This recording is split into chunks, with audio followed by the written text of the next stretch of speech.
Mark సువార్త 10వ అధ్యాయం 17వ వచనం నుంచి.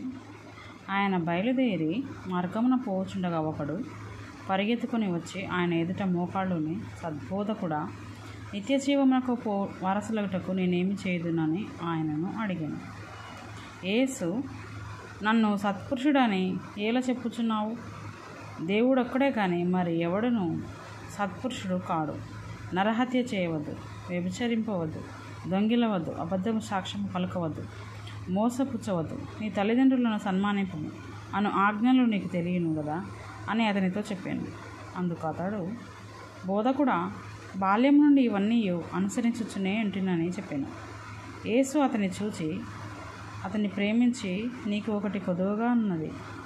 నీవు వెళ్ళి నీకు కలిగినవన్నీ అమ్మి బీదలకిమ్ము, పరలోకమందు నీకు ధనము కలుగును. నీవు వచ్చి నన్ను వెంబడించమని చెప్పాను. అతడు మిగుల ఆస్తిగలవాడు కనుక ఆ మాటలకు ముఖము చిన్నపుచ్చుకొని దుఃఖపడుచు వెళ్ళిపోయాను. అప్పుడు యేసు చుట్టూ చూచి, ఆస్తి గలవారు దేవుని రాజ్యంలో ప్రవేశించుట ఎంతో దుర్లభమని తన శిష్యులతో చెప్పాను. ఆయన మాటలకు శిష్యులు విస్మయముందిరి.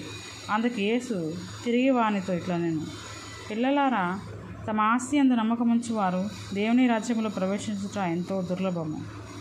ధనవంతుడు దేవుని రాజ్యంలో ప్రవేశించుట కంటే వంటే సూది బెజ్జములు దూరుట సులభము. అందుకు వారు అత్యధికముగా ఆశ్చర్యపడి, అట్లయితే ఎవడు రక్షణ పొందగలడని ఆయనను అడిగిరి.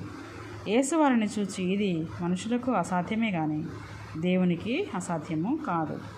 దేవునికి సమస్తము సాధ్యమే అని. పేతురు, ఇదిగో మేము సమస్తము విడిచిపెట్టి నిన్ను వెంబడించితిమని ఆయనతో చెప్పసాగాను.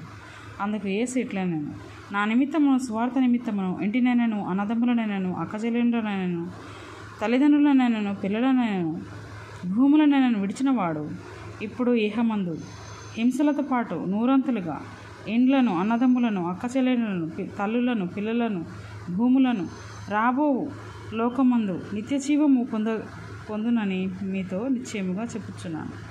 మొదటివారనేకులు కడపటివారగుదురు, కడపటివార మొదటివారగుదురు నేను. దేవుడి వాక్యమును దీవించును గాక. మీకు నచ్చినట్లయితే ఒక లైక్ చేయండి friends. Thank you for watching.